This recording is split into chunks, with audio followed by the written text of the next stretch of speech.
Väga hea meel teid kõiki näha. Ma loodan, et teil läheb hästi. Kuigi tõenäoliselt ühel või teisel viisil meil kõigil elus on ka mingisuguseid väljakutseid, võib-olla ka mingisuguseid selliseid otsustuskohti, kus tuleb nagu otsustada, kuidas ma edasi liigun, mis suunas, millise suuna ma valin.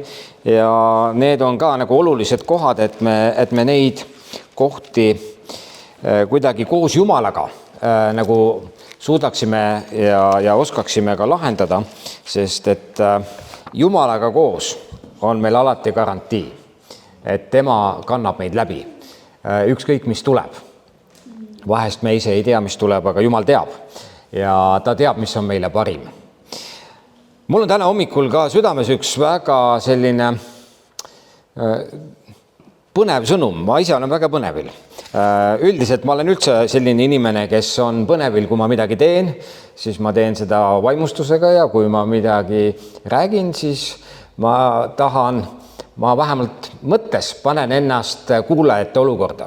Et ma tahan rääkida midagi, mida ma tahaks ise ka kuulda. Nii et selles mõttes ma üldse ei räägigi ainult teile siin, vaid ma räägin täpselt samamoodi seda sõnumit ka endale. Aga ma alustan hoopis ühe mõistulooga. Tõenäoliselt see päriselt ei juhtunud küll sellisel kujul, aga ometigi selle seest tuleb see iva välja, millest ma täna tahan ka rääkida. Rühm konni olid metsas ja 2 nendest kukkusid auku. Nüüd on just kevade aeg, tee ääres mõnes paigas on lausa märgid üleval, et olge ettevaatlikud, konnad. Nüüd ma hiljuti kuulsin, et nüüd pannakse märke ka usside kohta juba, sest et kõik liigub, kevad on käes, loodus lööb elule. Aga igal juhul 2 konna kukkusid sinna auku ja ülejäänud konnad ka augu ääre peal ütlesid nendele teistele konnadele, et teil pole mingit lootust, nüüd te olete seal augus ja sinna aukudega jääte. Üks konn, kes seal augus oli, kuulaski, vaatas augu põhja ja sai aru, et see augu serv on liiga kõrge, ta ei küündi sealt välja. Aga teine konn ei jäänud olukorraga rahule ja hakkas proovima. Konnad on võimelised hüppama, nagu me teame, jah? Ja ta püüdis nii-öelda ikkagi nagu sealt august välja saada. Ja need teised seal augu ääre peal midagi karjusid, ta täpselt ei saanud aru, mis nad karjuvad seal, aga ta ei leppinud oma saatusega. Kuni ühel hetkel ta pingutas ja pingutas, kuni ta maanduski augu servale. Mis tuli välja? Tuli välja, et kui teised konnad seal augu ääre peal ütlesid, et sa ei saa siit august enam välja, see on lootusetu olukord, sul ei ole mingisugust väljapääsu, siis tegelikult tuli välja, et ta ei kuulnudki täpselt, mis need teised seal ütlesid, sellepärast, et ta oli pool kurt. Tema arvas hoopis, et nad julgustavad teda.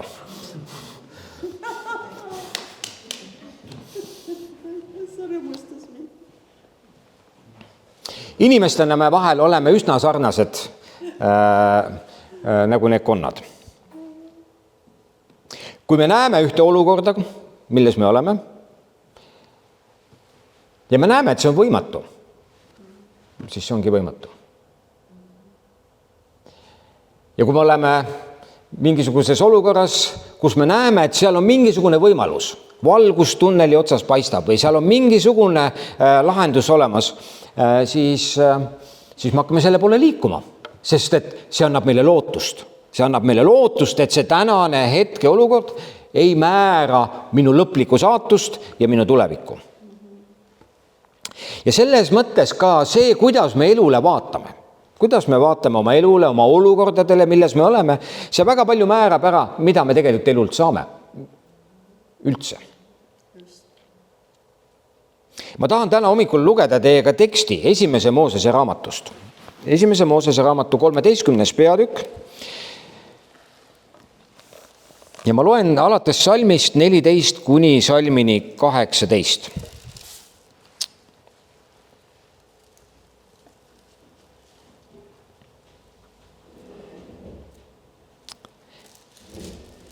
Ja issand ütles Aabramile, pärast seda, kui Lott oli tema juurest lahkunud, tõsta nüüd oma silmad üles ja vaata paigast, kus sa oled põhja, lõuna ja hommiku ja õhtu poole. sest kogu maa, mida sa näed, ma annan sinule ja su soole igaveseks ajaks. Ja ma teen su soo maapõrmu sarnaseks.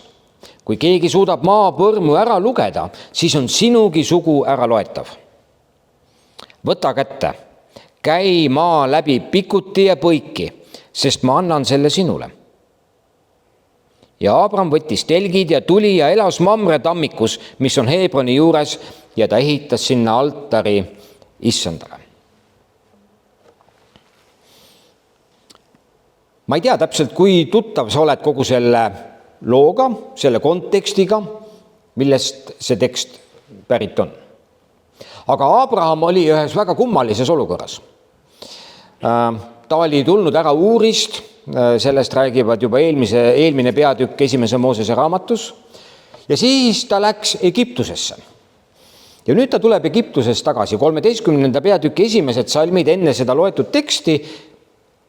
Kui me sellega tutvume, siis me märkame, et Abraham tuleb ära Egiptusest oma perega, ta oli saanud väga rikkaks ja temaga koos on veel üks tema sugulane, Lot, kellel samuti on varandust, kellel on sulaseid ja kellel on teenreid. Ja nad tulevad sealt koos ja nende see grupp on nii suur, et nad ühel hetkel jõuavad järelduseni, et tegelikult me nüüd ei saa enam niimoodi koos edasi minna, me peame nüüd midagi tegema. Ja Abraham ütleb Lotile, et nüüd sina vali sina omale see territoorium, mis sulle meeldib, ja siis mina võtan selle, mis üle jääb. Abraham annab selle valiku. Nüüd on kevade aeg, olete märganud, eks ju juba, et meie poelettidel on ilmunud maasikad. Juba saame osta Kreeka või Hispaania maasikaid ja eks ole ju nii, et selles maasikakorvis või selles karbis on erineva suurusega maasikaid. Eriti kui on lastega tegemist, siis tavaliselt lastega on nii, et nemad ikka vaatavad selle kõige suurema ja kõige punasema maasika sealt välja, sest see tõotab ka olevat kõige magusam tõenäoliselt. Aga ega me täiskasvanutena ei ole palju erinevad. Ikka, eks ole, me valime selle, mis paistab nagu selline parem. Ja Lot, täiesti mõistlik mees, tegi oma valiku ja valis omale selle territooriumi, mis paistis palju parem. Ja nüüd kogu see tekst, mille juures ma tahan täna hommikul peatuda, tegelebki Abramiga ja sellega, kuidas Abraham selles olukorras siis tegutseb või täpsemalt, kuidas Jumal Abrahami elus selles olukorras tegutseb. Tal oli jäänud see toorem maasikas, kui nii võib öelda, rohelisem, mitte veel nii küps ja võib-olla mitte nii suur maasikas. Eks ole, ja nüüd Abraham on selles mõttes kummalises olukorras. Lot on teinud oma valiku, see tekst siin eelnevalt lausa ütlebki niimoodi, et siis Lot tõstis oma silmad üles, ta nägi Jordani piirkonda, kõik oli veerikas ja see oli nagu issanda rohuaed. Ühesõnaga, Lot sai omale selle, mis ta tahtis ja oligi nagu hästi.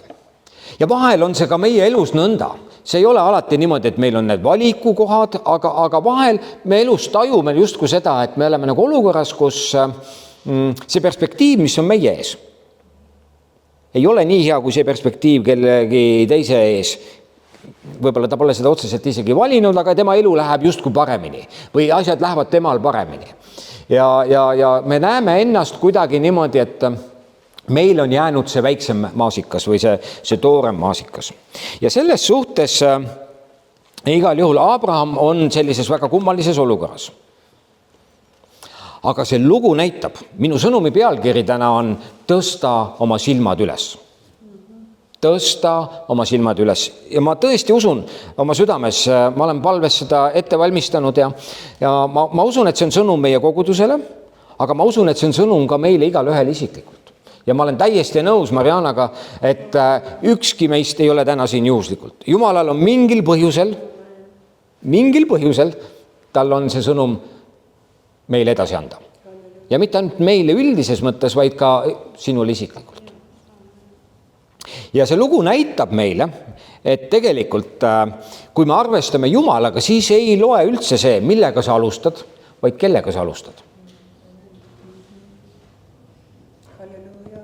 Ei loe üldse, millised on need välised tingimused sinu ümber, vaid loeb see, kellega koos sa lähed siit edasi.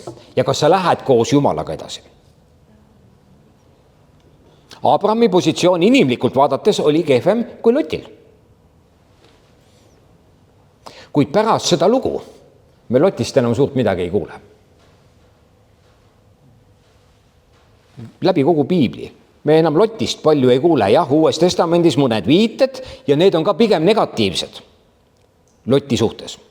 Ja sellel on ka oma põhjus, aga see selleks. Ja nüüd me näeme siis seda, et küll me kuuleme Abrahamist läbi kogu piibli, läbi Vana Testamendi, läbi Uue Testamendi ja isegi veel enam, apostel Paulus lausa tutvustab meile Galaatia kirjas ja ütleb niimoodi, et Abraham on nagu meie usu alus. Galaatia 3.14 ütleb nii, Abrahami õnnistus, et see saaks paganatele osaks Kristuses Jeesuses ja et me tõotatud vaimu saaksime usu kaudu. Abrahami õnnistus. Mitmes kohas Uues Testamendis veel enam Paulus ka viitab sellele, et tegelikult Abrahami sõnakuulelikkuse kaudu ta sai õigeks ja nüüd ta meile on see usu eeskuju, et meie ei saa mitte tegude läbi õigeks, vaid me saame usu läbi.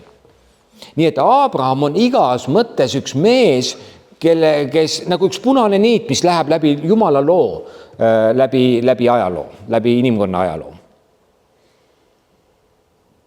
Ja nüüd me näeme siis, et tegelikult selles mõttes see on uskumatu, et Abraham on sellises olukorras seal, meie usu isa.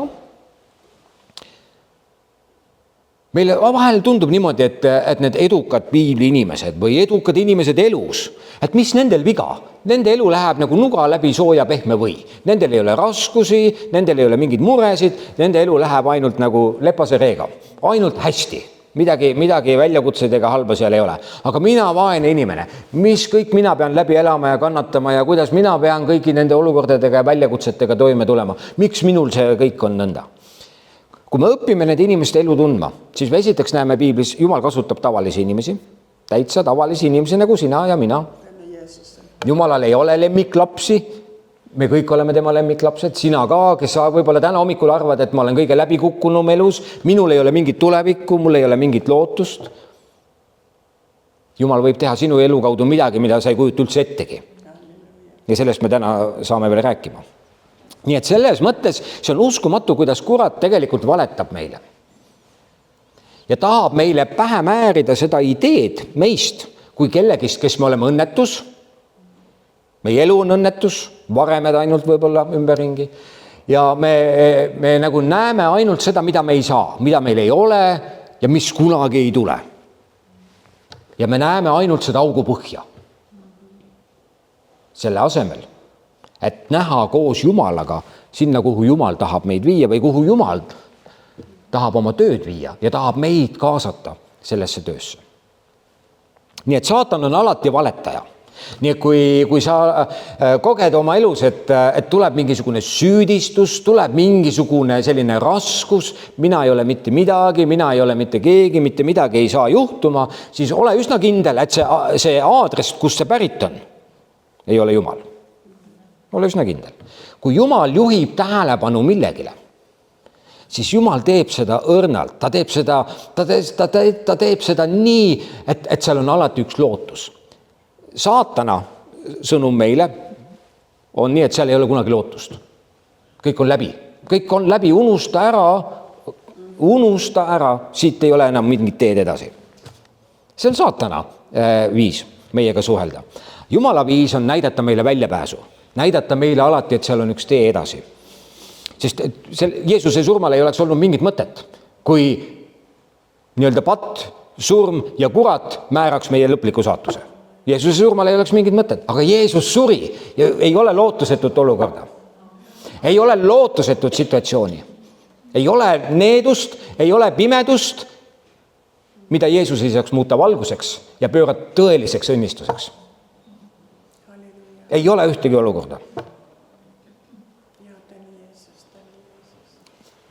Jumalal oli Abrahami jaoks rohkem, kui see esialgu välja paistis. Lot võttis selle hea osa, ta sai selle endale ja ta läks ja tõenäoliselt oli õnnelik ja nautis seda. Ja see on see, mida inimesed tänapäeva maailmas teevad. Me vaatame, kus on parem pala, kus on parem mingi võimalus, kuskile me läheme ja me elame selle najal. Aga süda jääb tühjaks. Eestimaal on rikkaid inimesi, aga nende süda on tühi. Ja miks nad ei võiks olla kirikus? Miks nad ei võiks olla siin Eelimi koguduses? Edukad inimesed, kes on saavutanud palju. Jumal armastab ju Lotti samamoodi. See on inimlik niimoodi käituda.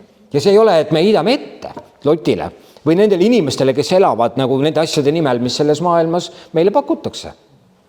Me ei heida seda ette. Aga me teame, et Jumalal on anda rohkem kui rikkused. Ja kui me lähme Jumala järgi ja tema kutse järgi oma elus, armsad sõbrad, siis ei ole piire. Aga Jumal täidab meie südame sellega, mida me tõeliselt vajame. Mulle nii meeldib see üks kiriku isa, Augustinus ütles, et iga inimese südames on üks tühimik. Ja see tühimik on Jumala kujuline. Ja ükskõik, millega me püüame oma südant ja oma elu täita, võib-olla isegi oma abikaasaga, võib-olla lastega, võib-olla ilusa koduga, võib-olla veel millegi muuga. Aga nii kaua, kui tegelikult Jumal seda tühimikku ei täida, me oleme rahulolematud ja me ei ole kunagi lõplikult rahul.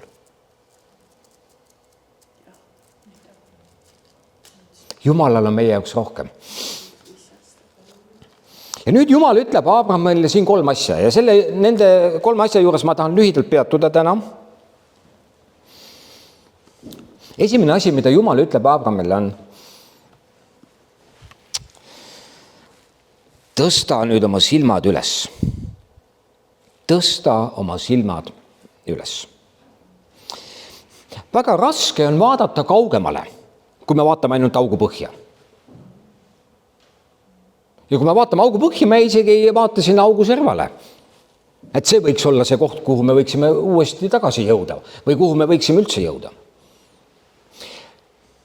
Jumal ütleb, tõsta oma silmad ülesse. Tal on väga raske meile näidata midagi, mis on tema plaanis. Nii kaua, kui meie silmad on ainult eneste peal. Kui me piirame seda, mida Jumal meie elus võiks ja saaks teha, mida ta saaks meie koguduses teha, kui me seda piirame vaid oma tugevusega, oma nii-öelda tarkusega ja oma võimekusega. Meie ei saa palve, mida me palvetame ikka, ma usun, oma elus ja võib-olla ikkagi ka koguduses. Meie ei saa palve üks võtmeosa sellest on, Jeesus õpetab meid palvetama ja ütleb, sinu riik tulgu. Sinu, mitte minu. Sinu riik tulgu, sinu tahtmine, mitte minu tahtmine sündigu, nagu taevas, nõnda ka maa peal. Mulle nii meeldis täna hommikul see ülistus, nii puudutas. Üks asi on laulda, aga teine asi on, et need sõnad, mida sa laulad, mida sa ütled, et need sõnad päriselt tähendavad siin midagi. Et su hing, su süda, nagu on selle taga. See on hoopis teine asi. Ja ma usun, et Jeesus tegelikult igatseb, et me ainult ei oleks meie isa palvetajad. Sinu riik tulgu, sinu tahtmine sündigu, vaid et me päriselt tahaksime ka tema tahtmist. Et me ka päriselt tegelikult tahame tema tahtmist oma isiklikus elus, oma koguduses. Et me päriselt tahame selle Jumala tahtmise sisse astuda. Ja kallid sõbrad, minu elus vähemalt, üle 30 aasta, mis ma olen võinud koos Jumalaga käia, see on olnud pidevalt üks selline maadlemine, sest et mul on olnud tihtilugu inimlikult raske astuda nende asjade sisse, kuhu Jumal mind on kutsunud. See ei ole olnud mulle väga lihtne. Täpselt samamoodi siin Moosese raamatus teise Moosese raamatu alguses peatükkides me õpime tundma Moosest, keda Jumal kutsub. Moosesel on 5 vabandust, miks tema ei ole õige mees võtma Iisraeli rahvast ja viima seda Egiptusest välja. Mulle näib millegi pärast. See on pisut võib-olla niisugune üldistus, aga ütleme, suures plaanis see paistab nõnda olevat, et Jumal pigem tahab kutsuda neid inimesi, kes ise ei taha. Ja see kõlab imelik. Need, kes endast palju midagi ei arva. Millegi pärast Jumal tahab neid. See Taavet, kes seal üksinda karjatab lambaid, prohvet tuleb kohale, vaatab kõik üle, seal üks tundub ilusam ja vägevam kui teine ja prohvet ütleb, ei, see pole. Kuule, aga kas keegi on veel? Ja üks poiss on seal kuskil karjatab lambaid, et temaga ma tegelikult ei arvestagi üldse.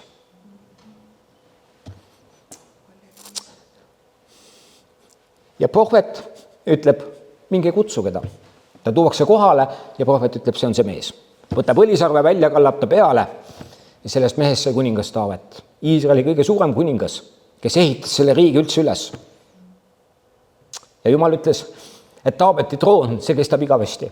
Seesama karjapoiss, kellega mitte keegi ei arvestanud. Ükskõik, mida inimesed sinust arvavad, ükskõik, mida nad sulle on öelnud, kui Jumal arvestab sinuga, siis sinu väljakutse on mitte jääda sinna enesealetsusse, sinu väljakutse on mitte jääda sellega, et sa mõõdad ainult iseendaga seda, mida Jumal võib sinu elus teha, vaid sinu väljakutse on siis astuda selle sisse. Ja see on olnud minu jaoks üle aastate raske. Me olime Armsa Oljusega koos piiblikooli Surupis aastatel 1992-1993. Pool aastat elasime isegi koos ühes majas, see oli rendimaja. Ja selle piiblikooli lõpukuudel mina ei teadnud, mis minu elus saab. Ma tahtsin väga Jumala tahtmist teha. See on kogu mu elu niisugune punane joon läbi minu elu olnud. Ja ma ei teadnud täpselt, mis saab. Üks pastor kutsus mind kuskile Lõuna-Eestisse sinna koguduse pastoriks ja ma ei tundnud, et see on see õige koht. Ma üleüldse ei uskunud, et minust võiks kunagi pastor saada. Ma ei osanud seda isegi tahta. Ja siis ühel päeval tuleb Harri Leesment minu juurde ja ütleb, et kuule, et Allan Laur rääkis sinust, et sa võiksid tulla siia tema kõrvale. Pikki jutt lühikeseks hetkel. Allan Laur rääkis minuga. Mul võttis paar kuud aega ja ma mäletan, et isegi enne minu pastoriks õnnistamist pühapäeval tollel ajal koguduses, üks nädal aega varem, kevadisel ajal, me paneme isaga maal suvilas jõe ääres pumpa, kastmispumpa ülesse. Ja mina jälle isale halisen ja ütlen, isa, ma absoluutselt ei tunne, et see on nagu minu koht. Ma ei suuda nagu selle sisse nagu ennast kuidagi panna. See kogudus on nii suur, see kõik on nii suur ja ma lihtsalt ei, ma vist ikkagi ei ole see õige inimene. Ja ma sisemiselt nii palju heitlesin sellega. Ja siis isa ütles ühed sõnad, mis nagu täitsid mind täieliku rahuga. Ja need sõnad olid, et miks sa võitled selle vastu? Kui Jumal on lubanud nendel asjadel niimoodi minna, siis mine sellega, astu selle sisse. Ja see pani minu jaoks plõksti asja paika. Ja oligi korras, mu süda jäi rahule, ma ikka maadlesin, kui ma seal olin, algusaastatel eriti. Ja selles mõttes ka see minu pastoriks kujunemine on olnud üks niisugune teekond, kus ma ise olen pidanud nagu pidevalt ennast ületama. See kõik on olnud suurem kui mina. Ma kasvasin kristlikus kodus. Üks lause, mis mul piiblist on kõige rohkem meeles oma vanematelt, täpsemalt oma isast, see on Uues Testamendis see mõte, et hoidke madaluse poole. Ja see oli see kasvatus, mida mina oma kodus sain. Hoidke madaluse poole. Ja ma kunagi ei arvanud endast nagu midagi, et ma võiksin kuhugi minna, midagi teha. Ja kõik see nagu Jumala töö minu elus on olnud nagu minu tohutu venimine. Ja siis ma läksin sõjaväekaplaniks. Mul pole tõrna aimugi, kuidas kaplan olla. Ma olin esimene kaplan Eesti taastatud kaitseväes, nii-öelda pataljoni juures. Aga siis mul oli Allan Lauri eeskuju, siis ma võtsin lihtsalt ja kuidas tema oli pastoriks, nii ma püüdsin siis olla kaplaniks. Ja niimoodi minu elu on läinud. Ma olin ajateenistuses 94. aastal ja siis oli nii, et see kaplani asi hakkas kasvama ja siis selgus, et üldse kaplaniks minna on vaja teoloogilist kõrgharidust. Ma olin just värskelt abiellunud Mairega ja üleüldse sellel ajal kuidagi nagu tundus, et selline teoloogia ja asi kõik see on midagi, millest pigem tuleb võib-olla eemal hoida. Ja ma ise nagu ka olin selle suhtes niisugune ettevaatlik. Ja igal juhul see kõik tähendas, et me tegelikult mitte ainult ma ei läinud õppima, vaid see tähendas, et me kolisime üldse Tallinnast ära. Me elasime 10 aastat üldse Tartus. Kogu elu muutus. Mida ma tahan öelda on see, et kui me tahame ja oleme valmis päriselt astuma Jumala plaani sisse, siis me tegelikult ei tea, kuhu me elu võib üleüldse meid välja viia. Meil pole õrna aimugi. Aga kui me anname ennast Jumala kätte, siis Jumal hakkab tegema asju, mis võib-olla on teistmoodi, kui me oleme ette kujutanud. Ma ei kujutanud kunagi ette, et ma elan Tartus. See ei olnud üldse minu jaoks nagu koht, kuhu nagu minna elama. Muidugi täna ma vaatan nostalgiaga tagasi ja mulle väga meeldib Tartu. Nii et selles mõttes Jeesus õpetab meid palvetama, sinu riik tulgu, sinu tahtmine sündigu, see tegelikult tähendab mitte ainult ühte palvet, vaid see tegelikult tähendab elustiili. See tähendab, et me päriselt tegelikult ka mõtleme seda. Ja me päriselt oleme ka selleks avatud ja oleme ka valmis siis tegema selles suunas midagi. Niisiis, Lott valib, Lott tõstab oma silmad ülesse. Eks ole. Siin öeldaksegi meile salmis 10 nüüd, et Lott tõstis oma silmad üles ja siis ta nägi seda Jordani piirkonda, see oli veerikas ja see oli ilus nagu rohuaed ja ta võttis ja valis selle enesele. Ja nüüd Jumal ütleb Aabramile, tõsta oma pilk üles. On väga suur vahe, kas me vaatame maailma oma pilguga, mis meile meeldib, see meeldib, too meeldib, või me laseme Jumalal meile näidata, mis temale meeldib ja oleme nagu valmis selle tema plaani sisse astuma.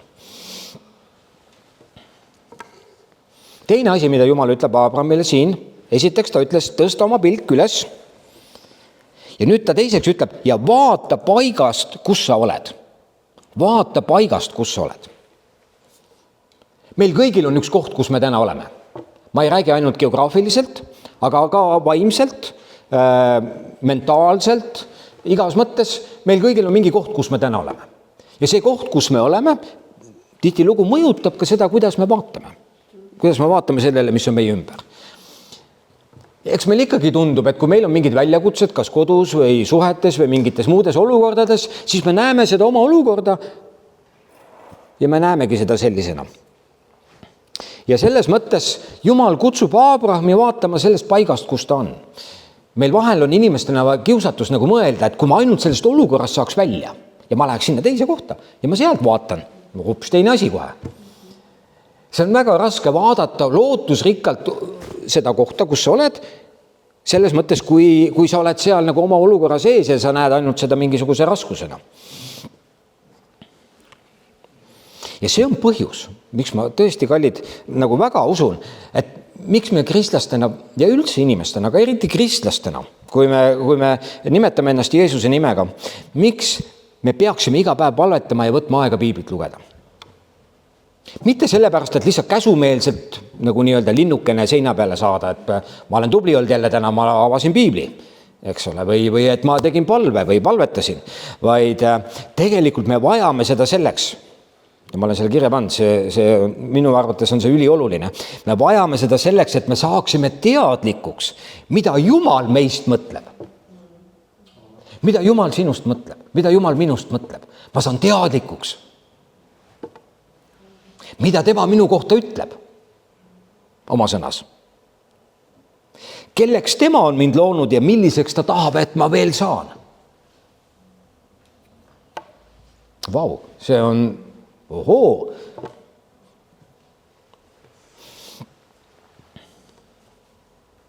Niisiis, me ei loe pühakirja või piiblit, me ei loe selleks, et lihtsalt natukene siin niimoodi midagi lugeda endale, vaid me loeme, et aru saada Jumalast, aru saada, mida tema mõtleb.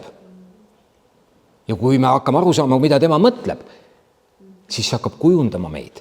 Ja siis, kui me õpime teda tundma, siis meil on palju lihtsam ka tunda ära tema teid, tema juhatust, tema suunamist meie elus. Aga muidu ongi niimoodi, et me ei tunne teda ja siis me eksleme niimoodi elus ringi ja otsime neid pidepunkte, millele siis toetuda. Aga kui Jumal saab selleks tõeliseks hingeankruks meie elus, armsad sõbrad, siis ei ole ühtegi olukorda, mitte ühtegi olukorda, algkristlasi visati lõvid ette, kiusati taga, pandi elusalt põlema, tehti igasuguseid asju ja nemad võidutsesid selle keskel, sest nende hingeankur oli Jumal, Kristus ise, mitte need olukorrad. Niisiis vaata paigast, kus sa oled. Jälle, see on nüüd päris sündinud lugu. Walt Disneyst, ma usun, enamus meist oleme ühel või teisel viisil kuulnud. Iga väike laps enamasti teab temast. Tänapäeval on suured Disney pargid üle maailma erinevates paikades ehitatud. Aga ta alustas väga väikselt. Tema väljavaated olid peaaegu olematud. üks kohalik ajaleht lausa öeldakse, et pidas ideed tema piltidest, kartuunid, nagu me nüüd teame, pidas neid lausa rumalateks või lapsikuteks. Ja ta ei suutnud oma neid pilte varastel aastatel, kui ta tegutsemist alustas, ta ei suutnud neid müüa. Keegi ei tulnud huvi ja see oli täitsa siukene nagu keeruline tema jaoks. Ja oli neid, kes arvasid, et tal puudub üldse igasugune anne, sest see stiil oli täiesti teistsugune, sellist asja ei olnud keegi ennem teinud. Aga tal oli selline unistus ikkagi, et sellest võiks nagu midagi tulla. Ja ühel päeval tal ei olnud sissetulekut. Ja ühel päeval ta leiab siis ühe pastori, kes oli valmis maksma talle piltide eest, mida ta siis joonistas lihtsalt kiriku seintele või kirikusse niimoodi. Ja siis ta seal ühes kohalikus garaažis joonistas ja seal ta siis kohtas hiiri, kes garaažis seal ringi uitasid. Ja üks nendest saigi nimeks Miki. Täna tunneb seda hiirt kogu maailm. Nii lihtsalt me vahel anname nagu hinnangu oma elule selle põhjal, mis on meie hetkeolukord. Augu põhi, kõik, asi on otsustatud, siit enam mingisugust väljavaadet ei ole ega ei tule. Kuid see, mis teeb meie elu suuremaks, tegelikult ongi meie valmisolek järgneda Jumalale. Me ei räägi siin lihtsalt ühest siukest eneseabist, et lihtsalt hakkame nüüd oma elu suurendama või midagi. Me ei räägi sellest. Me ei räägi lihtsalt ringi jooksmisest mingisuguse paremate asjade nimel. Jumalaga arvestamine tähendab, et me tegelikult arvestame temaga, me tegelikult arvestame tema juhtimisega, me tegelikult usaldame teda. Ja ootame ja laseme temal esile tuua need asjad, mis temal on meie jaoks. Seepärast on nii oluline tunda Jumalat, sest et siis me tunneme ära tema plaanid ja siis me tunneme ära tema teed. Üks fantastiline tekst on psalm 32. Laulude kogus, psalm 32, salmist 8 edasi. Sina ütled, ma teen su targaks ja õpetan sulle teed, mida sul tuleb käia. See on siis laul 32. Mina õpetan sulle teed, mida sul tuleb käia. Ma annan sulle nõu oma silmaga juhtides. Ärge olge nagu hobused, nagu muulad ilma aruta. Neid tuleb suuliste ja valjastega taltsaks teha, muidu nad ei tule su ligi. Õelal on palju valu, aga kes loodab issanda peale, seda ümbritseb heldus. Rõõmutsege issandas ja ilutsege te õiged ja hõisake kõik, kes olete õiglased südamelt. Tõsta oma silmad üles ja vaata paigast, kus sa oled. Ja kolmandaks, Jumal ütleb siis niimoodi, kus sa oled põhja-lõuna hommiku poole, sest see maa, mida sa näed, ma annan sinule. See maa, mida sa näed, ma annan sinule ja su soole igaveseks. Mida sina täna näed?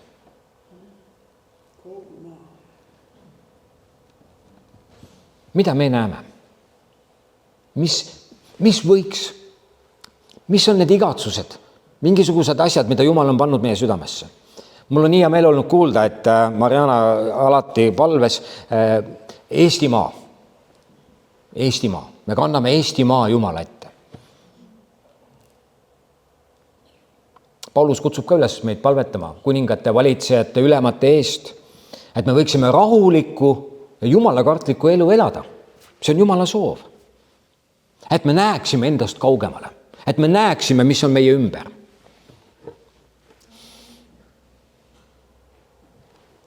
Aga see on huvitav, et Jumal teeb oma töö sõltuvaks sellest, mida me näeme või teeb oma töö sõltuvaks meist. Ta on ju suveräänne Jumal, ta võiks teha, mis ta tahab. Ilma meieta, üle meie pea, tal ei ole vaja meiega üldse arvestada. Ja ometigi ta on teinud oma töö sõltuvaks oma kogudusest, ta on teinud oma töö sõltuvaks Eesti igast ühest, ka nendes töökohtades ja paikades, kus me igapäevaselt liigume ja käime.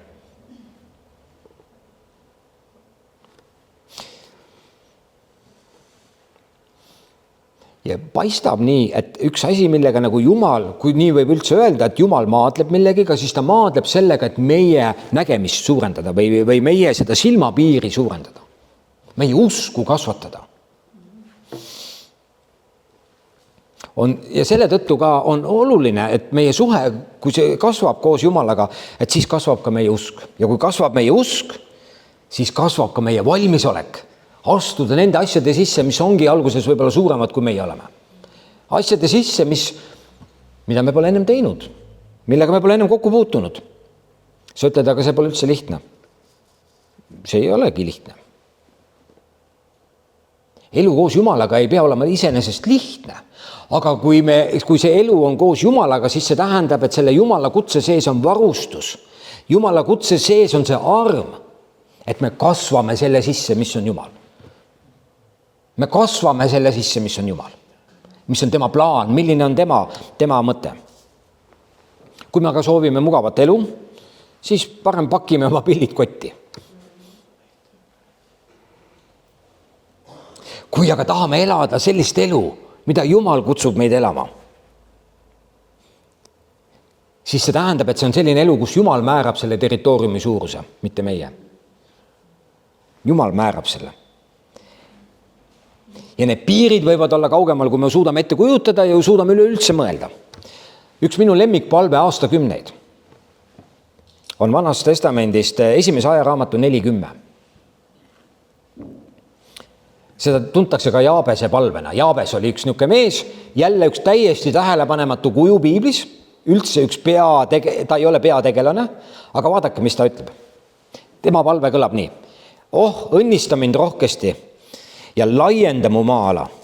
Olgu su käsi minuga ja päästa mind kurjast, et mul vaeva ei oleks. Ja Jumal saatis, mis ta palus.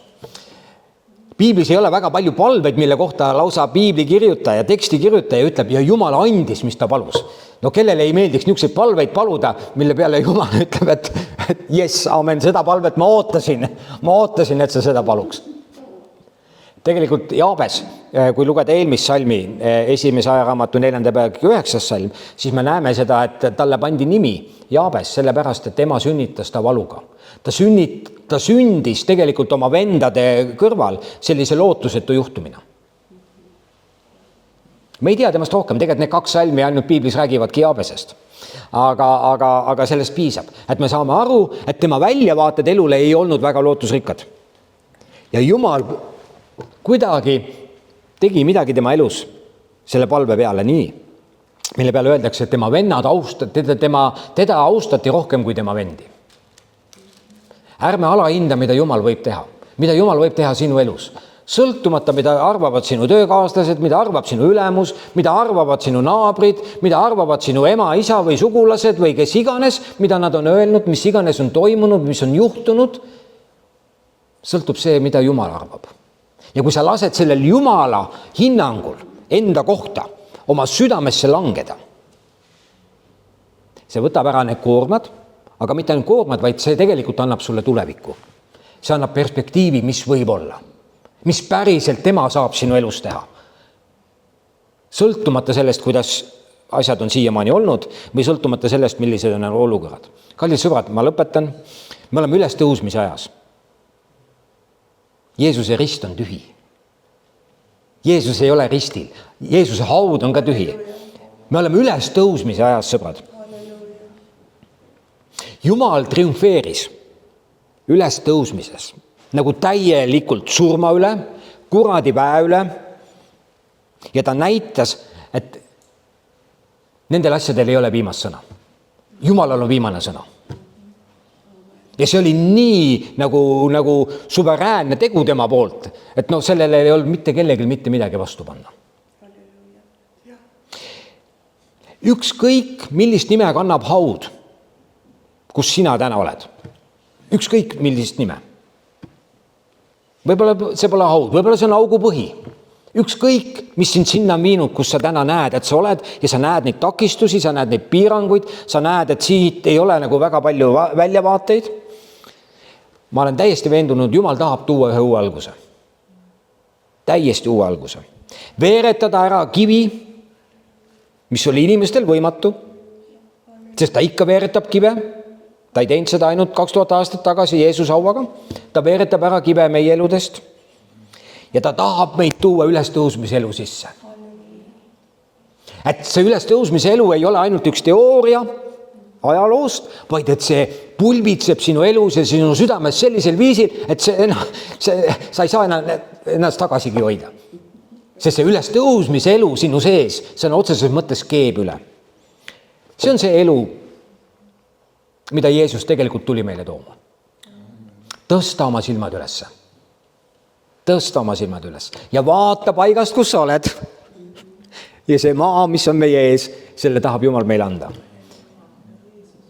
Tõuseme palun üheskoos.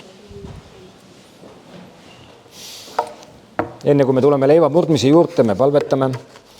Kallid sõbrad, liiga tihti me mõõdame oma elu iseendaga. Me mõõdame oma elu sellega, mis me oleme, mis me saame või mis me ei saa.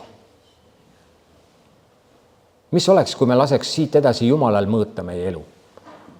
Mõõta seda, mida tema tahab teha sinu elus isiklikult, mida ta tahab teha selles koguduses, mida ta tahab teha selles linnas, selle maa ja rahva keskel. Isa taevas, ma tänan sind, et sinu sõna on elav ja vägev ja terav, kui kaheterane mõõk. See tungib läbi. Ja see eraldab hinge ja vaimu. Ja see eraldab liikmed, luu ja üdi. See on operatsioon, mida meie ei saa inimlikult teha. Aga sina saad. Me ei otsi oma au, me ei otsi oma nime, me ei otsi midagi ise endale.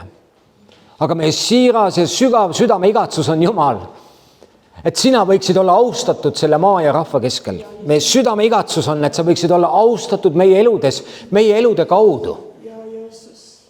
Anna meile andeks, kui me oleme piiranud sind oma mõõdunööriga, kui me oleme mõõtnud oma elu lähtuvalt ainult iseendast. Issand, me tahame rohkem usaldada sind. Kasvatame usku, kasvatame usaldust sinu vastu. Ja mitte ainult teoreetiliselt, aga ka väga praktiliselt, et kui tulevad need hetked, kui meil tuleb astuda millegi sisse, mis on suurem kui meie, mis on tundmatu, mis on meie jaoks teadmata, siis Jumal, et selle keskel me võime kogeda sinu kutset, sinu tõmmet, me võime kogeda seda, Jumal, et sina oled seal. Ja ei sõltu üldse mitte see, millega me alustame, vaid kellega koos me alustame. Kellega koos me astume nende asjade sisse. Jumal, me täname sind Abrami eest, tema usu eest. Me täname tema eeskuju eest. Aga aita meil täna selles põlvkonnas, selle rahva keskel, kus me oleme. Aita meil elada sellist elu, mis laiendab sinu territooriumi, mis laiendab sinu riigi piire, mis laiendab Jumal sinu mõju selle ühiskonna ja selle rahva keskel. Issand, et ka selle maa tuntud ja tundmatud, rikkad ja vaesed inimesed sellel maal võiksid õppida päriselt tundma sind. Kui elavat issandat, kuningate kuningat ja isandate issandat, siin me oleme, issand, kasuta meid, läkita meid. Jeesuse nimel. Ja kogu kogudus võib öelda, aamen. Aamen.